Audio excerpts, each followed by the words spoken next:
I never got in trouble with any of the police, but I should have. Should have.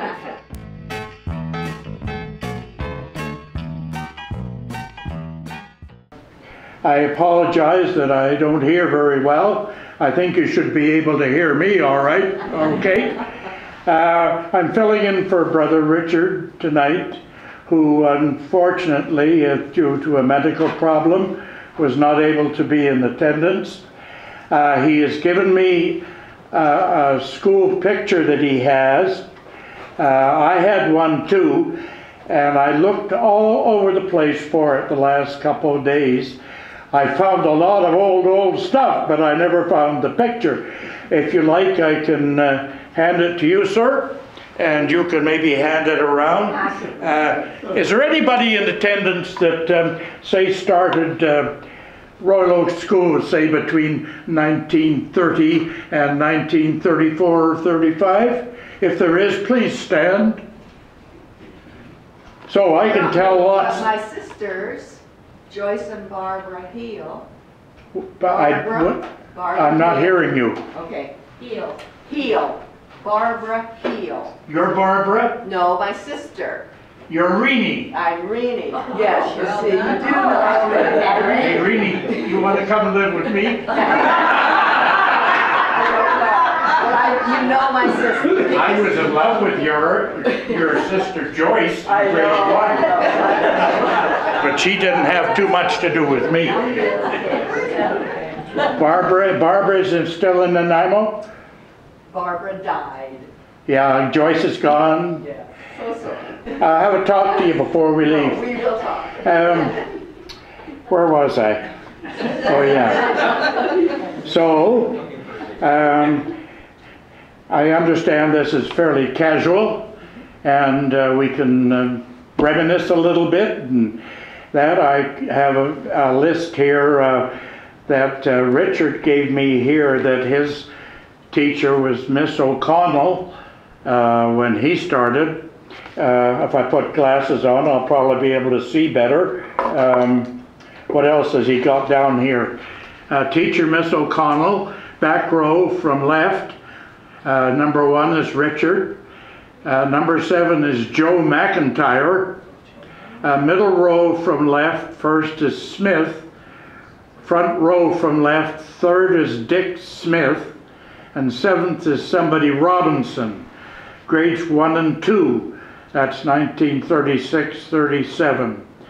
I'm sorry he couldn't make it, but your memory is much better than mine, Bruce, so change anything, any names, etc. Well, I have a lot of names. When I started in 1930, my teacher was Miss Foster, and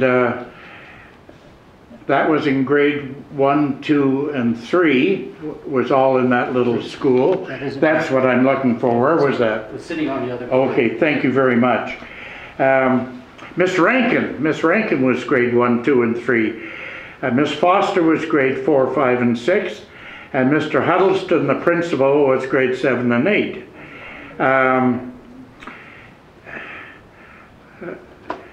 I have a lot of names here of ones that attended during that time. Should I read them off, or are they of any interest to anybody? There was Eva Jones. There was the Campbell twins, Gertie and Gladys. Gertie's still around, but Gladys is gone. There was Joyce Heel. Tishko Nagai was a Japanese lady that lived down the road from us in Cordova Bay. Joe Ferry, Ray Varney, David Amos. You remember the Amoses?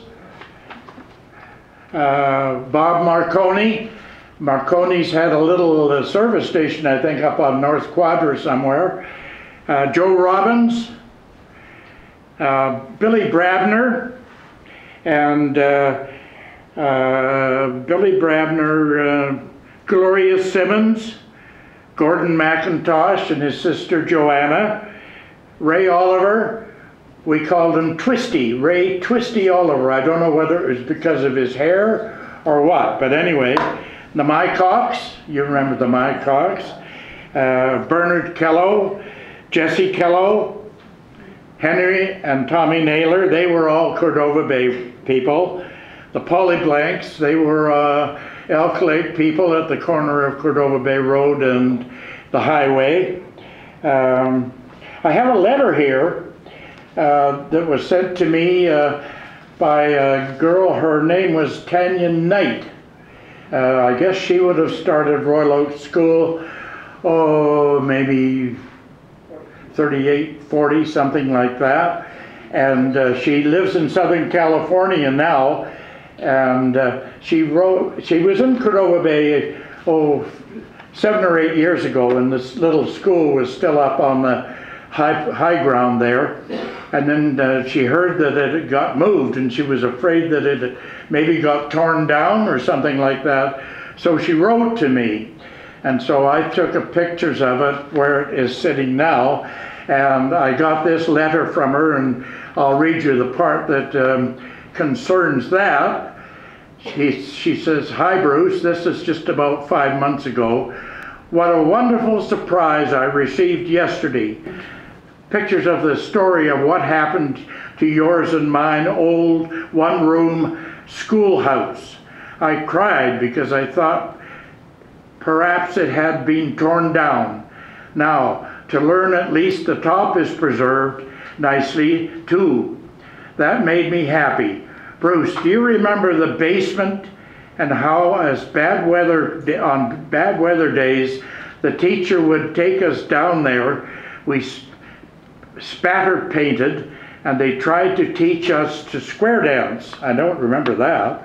That's after me. The thought they had, I'm sure, is we would use energy and then be ready to sit and learn, and still remember my teacher there.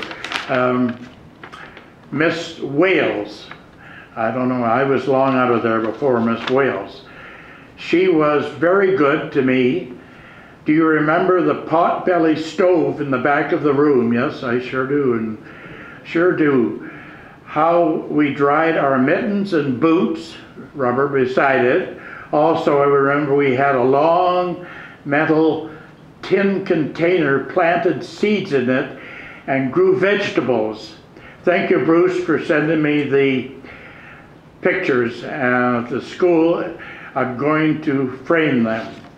So that's that. When we went to school, it was the Vancouver Island coach lines. There was no school buses then, no school buses, no district schools or anything like that. Vancouver Island coach lines would come down Blenkinsop Road, and the first people that got picked up to go to school was, if you know where Garden Works is on Blenkinsop Road, there was a name of somebody by the name of Monty Simmons lived right there, and his daughter went, and there was a Chinese group of kids went there, and boy were those Chinese ever smart, I'm telling you.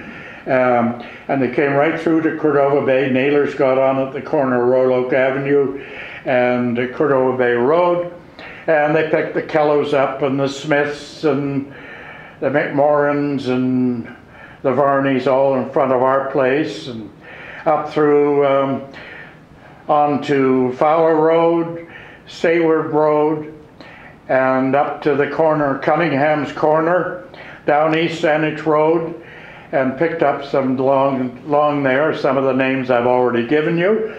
Last ones to got picked up about Halliburton. If you lived closer to Royal Oak School than Halliburton, you walked or got your own transportation. Coming the other way, I think a lot of them came up Glanford Avenue and places like that, and Bobby Marconi, he walked down Quadra Street. We were pretty bad kids sometimes. I remember poor old, what was her name? I can't think now. Billy Brabner was one, and there was another girl. You know, they talk about bullying today. We were bullies too when we were kids, because the fact Billy had red hair, we gave him a bad time. And this girl, she was a little bit deficient, so she got the works too. So there was bullying back then too. I have lots of memories of the school and the school years when I went. Mr. Huddleston, he was a great guy. When we finished grade 8, there we are, and I had all these kids that I had grown through school years, grade 1 through 8. After grade school then, if you're going on to high school or anything, you provided your own transportation to wherever you were going. Okay, most of them were from around the Royal Oak area, so they were going to Mount View High School, which is developed as a housing project, I believe now. I in Cordova Bay, I had a choice of 3. Mount View was too far away. Mount Newton, that's a long way away. So I biked 5.5 miles each way to Mount Douglas High School on Cedar Hill Crossroad, which is now an intermediate school for high school. I didn't know any of the students that were there. I hated it, and anyway, I got through grade 12, and then I joined the Air Force and got my pilot's license and stuff like that. Well, that's another story, but we don't need to go into that. So that's about all I have to say. I think I've talked too much anyway. Hey, thank you very much, and I hope to be able to come and join you folks for the meetings and socialize with you a little bit. Since I lost my bride 5 years ago, I'm still on my own. I'm doing all my own cooking, and I got a garden. I'm fighting the rabbits, and I've solved the deer problem, but the rabbits, they're another problem. Anyway, thank you, Mr. Cunningham. You're very welcome. Nice job. We'd like to ask you some questions, George. Bruce. Bruce.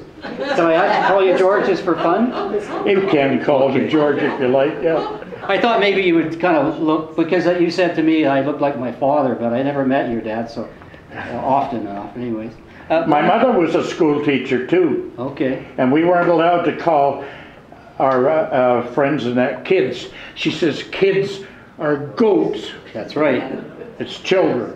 One of the things I didn't mention when my mother sent me down to Bruce's store, I said, how do I know which one is? She said, it's very simple. He'll always have a pencil behind his ear. And if not, a green apron on. And he's the one that's flying around doing every job in the store. I said that to him earlier and he goes, yeah, you're right. I forgot about that pencil. So please, if you have a question, and I'm sure you have lots of questions. About the early days working in the store. Okay, what did you do in the early days working in your store? Not the one in the tea room area. Well, I guess to start with, Eric and I in particular, we would be picking up Revel wrappers and candy wrappers and cigarette boxes and that were littered around the store. And then in the summertime, when I was very young, in Greater Cordova Bay, there wouldn't have been more than about 12.5 families lived there. But in the summertime was a different picture. People weren't flying all over the world like they are today on holidays. If a man got a week off or something, he brought his family out to Cordova Bay or Cordova Bay and put up their tent frame and that, and had their holidays. So I would have I started the Times paper route in 1937. I took it over from Bernard Kello, and I think in the winter I started out, I had 14 customers from Maddox up as far as the corner of Royal Oak Avenue in Cordova Bay. In the summertime, I maybe had 110 or 120 families. So that shows you what the difference was in the 30s. You got to remember, in the 30s, nobody had any money. Like this one picture I tried to find of the school year. I said, "Mom, can I have 25 cents to buy a school picture?" She said, "No, you can't. We don't have 25 cents. Now, a lot of people today would say, "Oh, that's a bunch of BS." But you take back in 1931, 32, 33, people didn't have 25 cents, an extra 25 cents. But I did get the one picture. Anyway, that's another thing. So, Norris. Remember when the trains were running on Lochside? oh yeah, we used to, we'd hear it coming along by Blenkinsop Road, the whole, and we'd run up the road to where the train went by, and we played chicken too. You see, you got down to who was going to get as close as to the tracks as the other guy. And when they took the rails up in about, I would guess, 1934, 35, after school, we'd go up there and ask the foreman, "Can we use your hand car?" They had one of these, you pumped it, you know, and once in a while I'd say, "Yeah, you can go down about as far as Kellows or about as far as Maddox, but I don't want you going any further than that." So that was the railway, yeah, I do remember that. And we put a penny on the track, you know, and squish it down. Okay, any other questions? Beach parties. But what about the beach parties on the beach, the fires and so on? Oh yeah, all right, there we Yeah. are. In the summertime, you would probably, for your grandmother or your mother or something, you would get some old potato sacks. You'd build a frame on the beach and you'd cover it with these sacks. So in the daytime, when it was hot, like it's been the last few days, the elderly people could get in there out of the sun. And in the evening, you could maybe count anywhere from 30 to 50 beach fires along the beach. In fact, it wouldn't be too long that the beech wood would run out on Cordova Bay Beach. So then they go up beyond to what we call Sayward Beach. That's the next long one beyond Cordova Bay, and bring your firewood down and have a fire in the evening. And then there was the speedboat races. They had the May 24th weekend, July the 1st weekend, and the big one on Labor Day weekend, where the boats came from Oregon, California, Washington, Nevada, and had a big meet every year. And there was no admission. Everybody got on the beach, and they went around and collected with donations. Okay, anything more? What about fishing, Bruce? What about the fishing? Was fishing great on the Oh Cordova Bay? yeah. There was Indians lived up in around Sanishton. Sandy,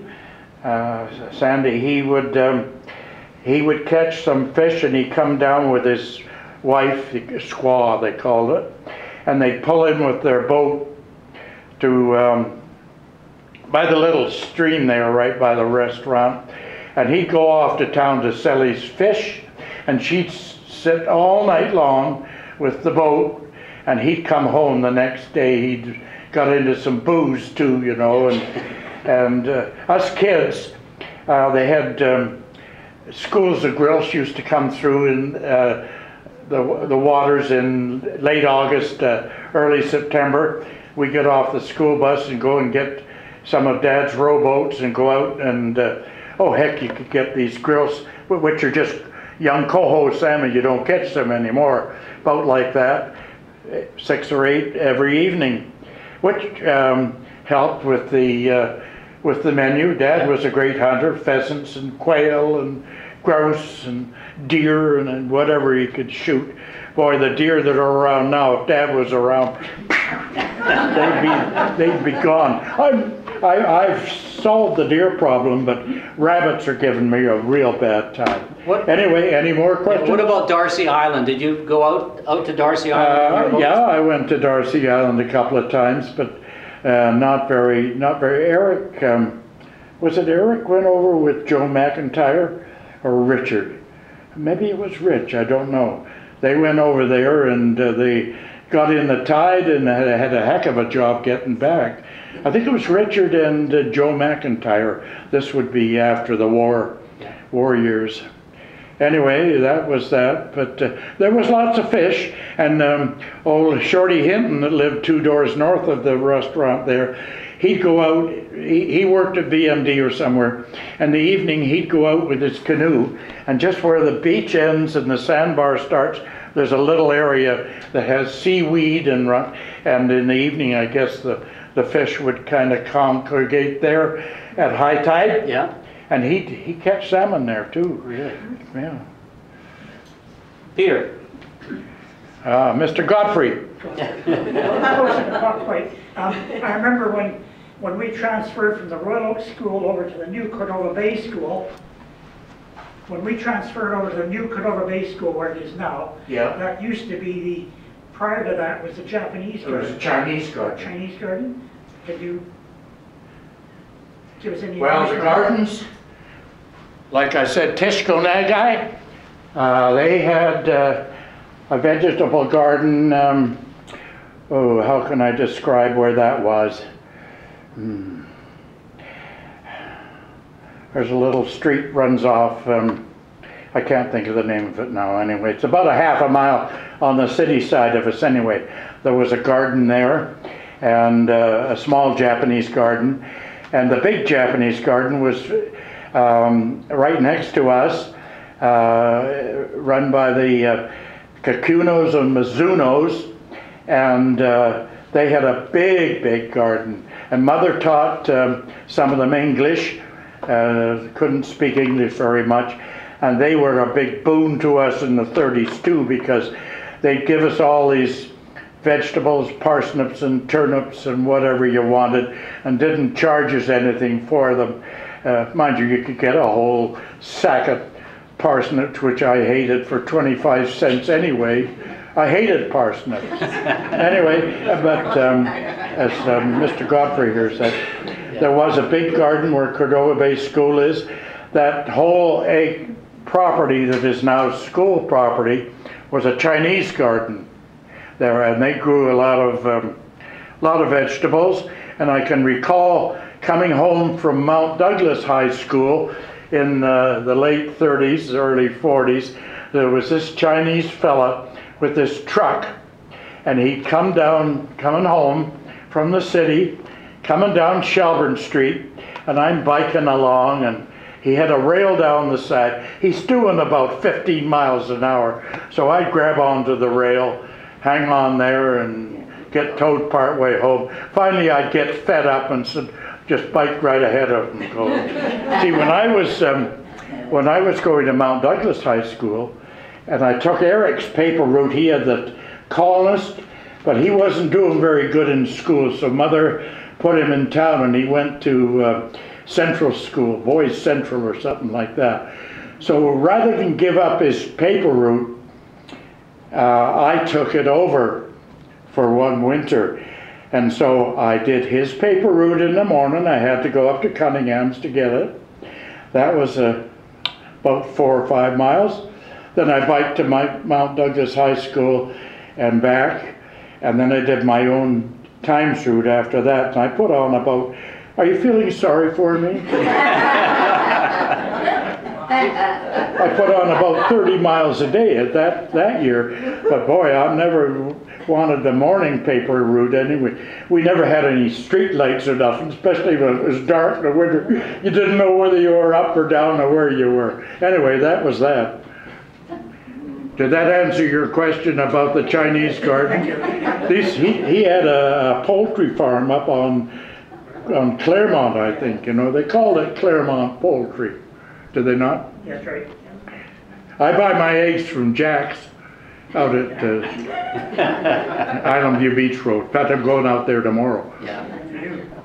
Any more questions? Yes. They're asking about the dances. Oh, in- yeah. In the dance hall. What? Yeah. Dad first started dances there, I guess about 1923, 24, something like that. And didn't do very well. The Little Arctic Yeah, up the is where street. Parkview Store is, they used to call it the Little Arctic. He had a dance floor too, so when the war came along, any kind of a cabin that had a roof over it in Cordova Bay got occupied by soldiers that were going to Gordon Head military camp, which is now UVic, or they were going to the Pat Bay to learn flying and stuff like that. So what was the question? How many bands? How many bands? Oh, did you yeah, have? all right. So then, wow, in that, I don't know how they packed them in there, and a good job there was never a fire. You'd have 300 people in there dancing. The girls would be on one side, the boys on the other side. The YWCA and some other groups would bring some girls out for the boys to dance to.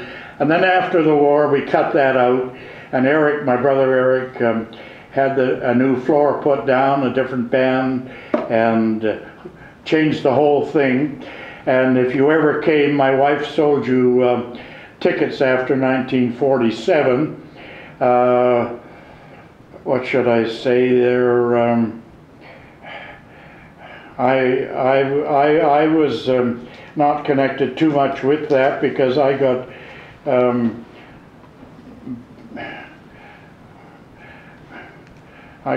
messed up in that damn shopping center we had, you know.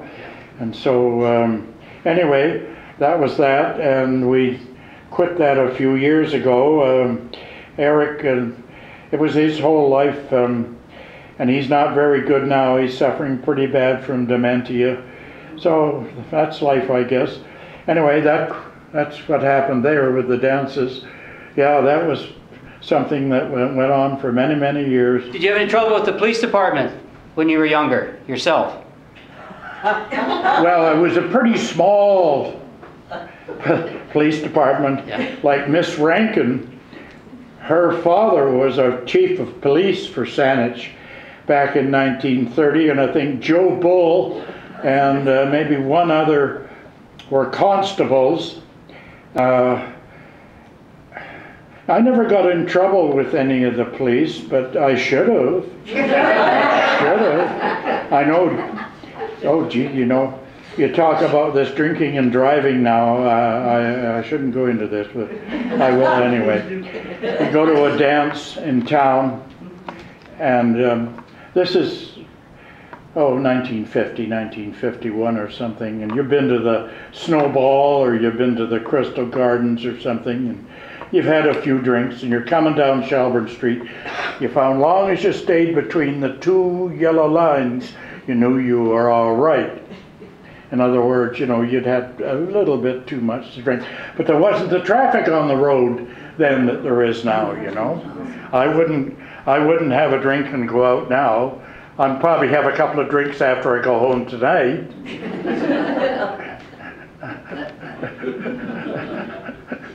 Eric, you asked him about his parents. I'm not an alcoholic, but I'm quite a heavy why they social went where drinker. they went. I must admit to that.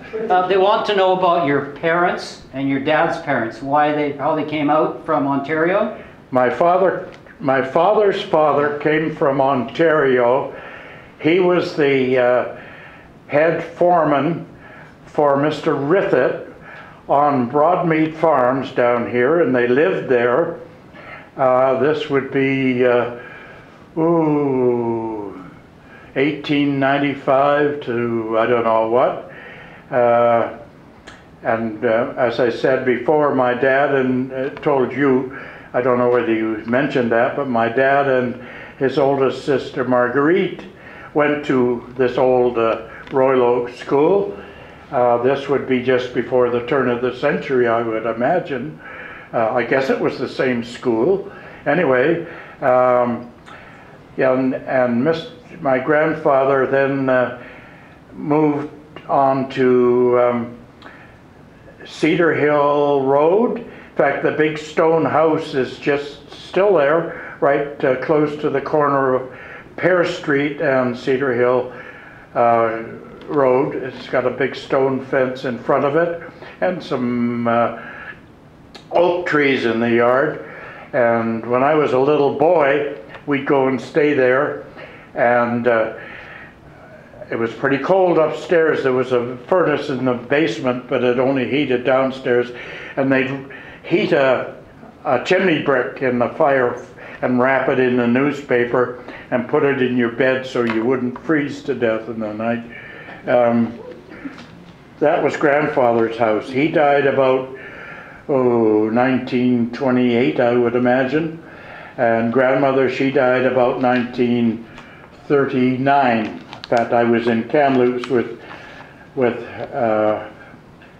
her oldest daughter at the time, and her oldest daughter was looking after her. She'd had a stroke and she was confined to bed, and poor Auntie Marguerite, she blamed herself for her mother dying because she'd taken a break and got away for a while. That was in 1939. Yeah, that's that. That's grandfather. Yeah, he used to, for Rithit had the farm there, and he had a bunch of, I guess, business cronies. They'd come out hunting pheasants, or there was deer around there at that time too, and it was up to grandfather to keep anybody that was maybe thought they could poach a little, you know, and then run off, keep them away, and look after his horses and stuff like that. We've got a bunch of old pictures we had in the restaurant. I don't know what's happened to them now anyway. Anyway, that's that. Okay, when you met your wife, where did you meet her? Because you're telling me you were married for 63 years? 61 years. 61 years. Where did you meet your wife? Do you want to hear about that? Yeah. Do you really? Yeah. Mr. Goddard there, Mr. Godfrey, he had an arranged marriage. He'll have to tell you about that one. Well, I'll tell you what.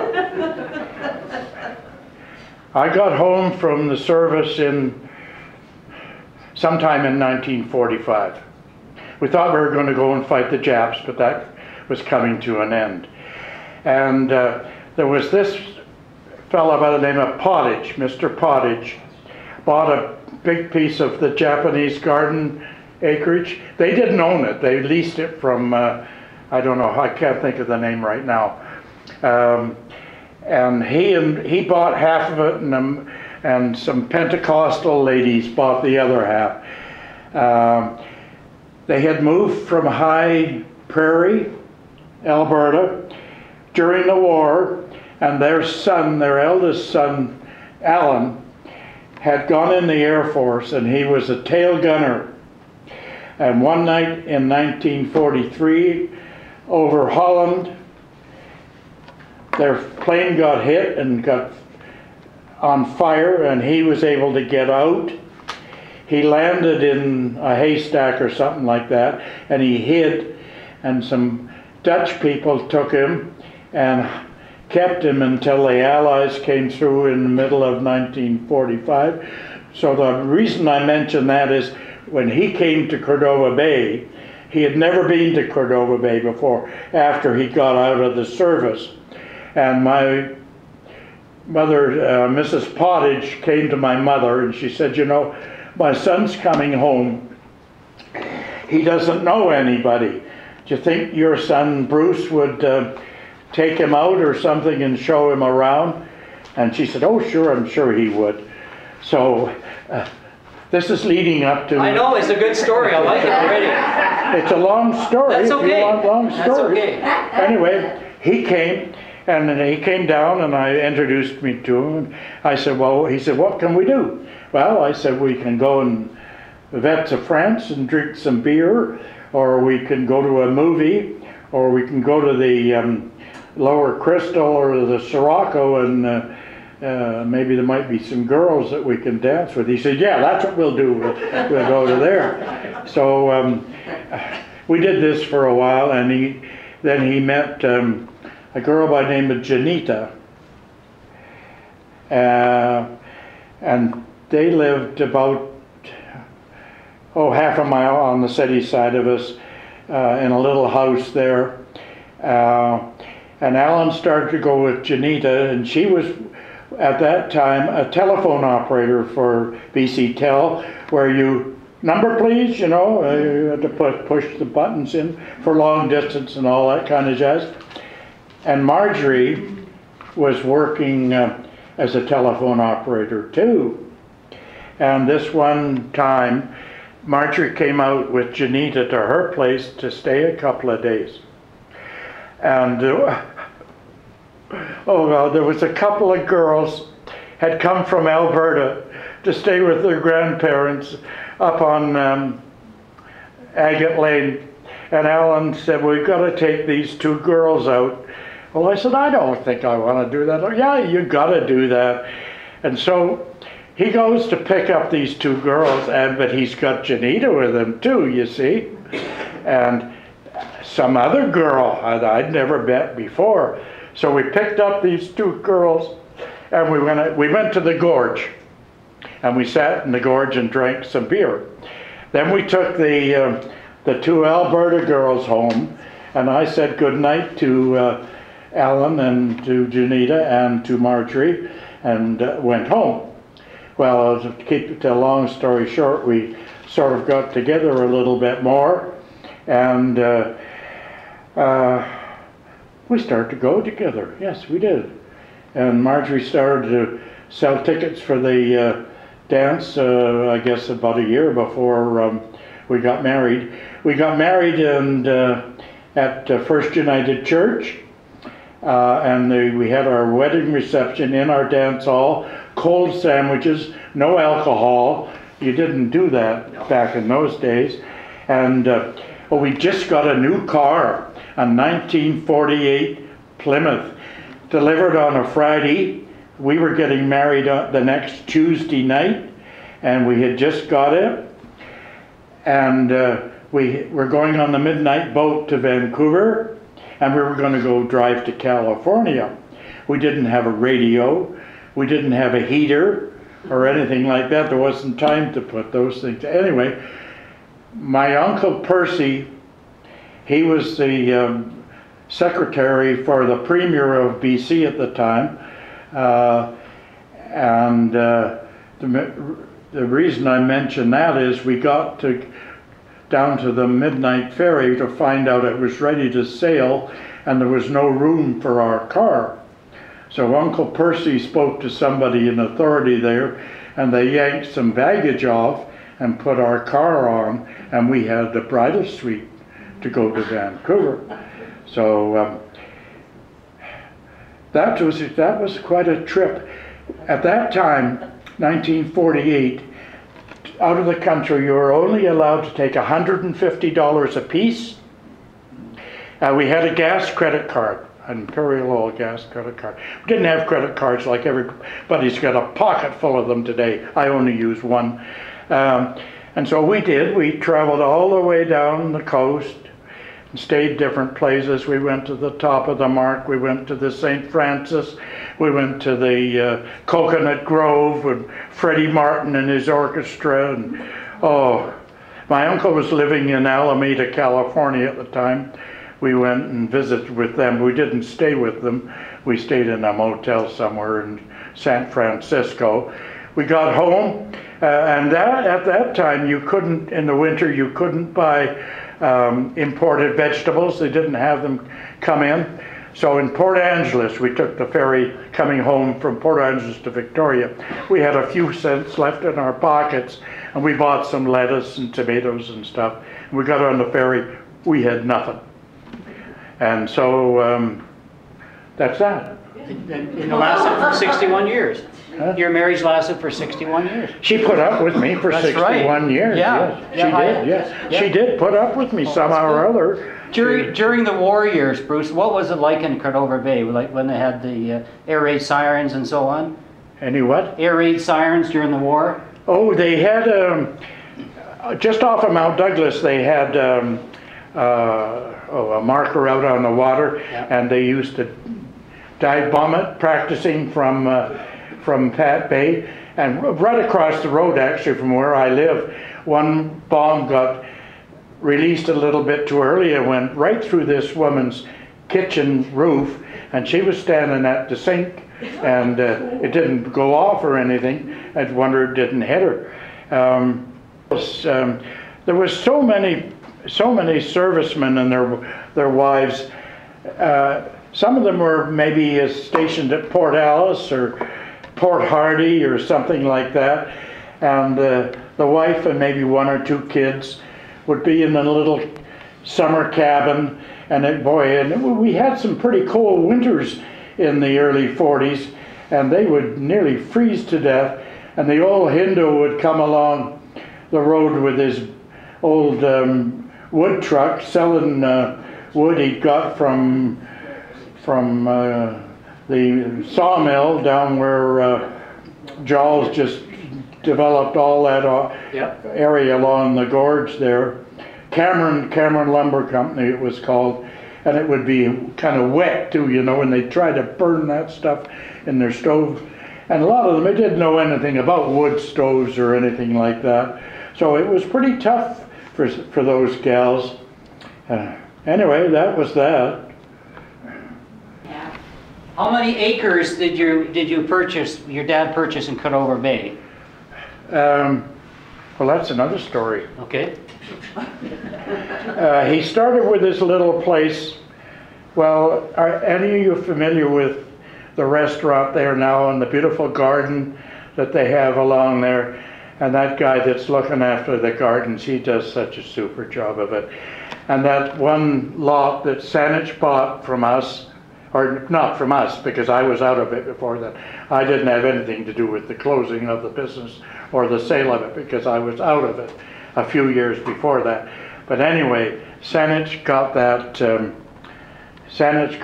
lot, and what was the question? How many acres of property? Yeah. Okay, so when Dad first started business, he opened on the May 24th weekend in 1919, and I would imagine he could reach his whole stock from a standing position, candy bars or cigarettes or something like that. And then he moved it over onto the other lot, put a little bit more, but he wanted the piece across the road that was owned by a fellow by the name of Mr. Felto. He and his sister lived in a house right there. In fact, the house, we remodeled it a number of times. Right across from the restaurant is the original house.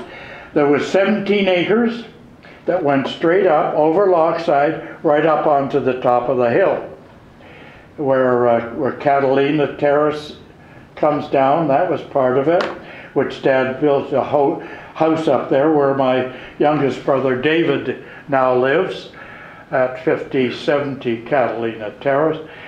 But the way that Dad got that property, Mr. Felto was not going to sell it to my father. He didn't like Dad because he had a store across the street, I guess. So Dad got a hold of a friend of his who bought the piece of property, and guess who wound up with it? My father. So that was 17 acres there. And then the grandfather had he owned nearly all the property down Agate Lane, you know where Agate Lane Beach is, and the park down there. Well, all of that stuff, all the way down there. This is just after the turn of the century. They had a big summer home there on one of those lots down there, and they'd come out from Mount Ptolemy or from Cedar Hill Crossroad with the horse and buggy. There was very, very few cars then, and used the summer house there. So grandfather had that property. They had a big acreage just on the Cordova Bay side of Mount Douglas Park, both sides of the road. They call the seaside the berry patch. They had a big strawberry farm there, and they leased the other side of the road to some Chinese, and they had a little house there, and pigeons flying around in the house. It was real dirty, and the Chinaman would come down, and to pay his rent, he'd have it all rolled up in with elastic bands to pay his lease rent. So yeah, they had a lot of property. My father was property poor. He didn't have a lot of money. He had a lot of property, and we, myself and my three brothers, I guess, can be very thankful for that, because we are the ones that have reaped the benefit financially from that, through the sale of a lot of that stuff. But I'm so happy what they've done now to the restaurant. I know my mother would be overjoyed to see what they've done there. That gal that owns it, she spent an awful lot of money there.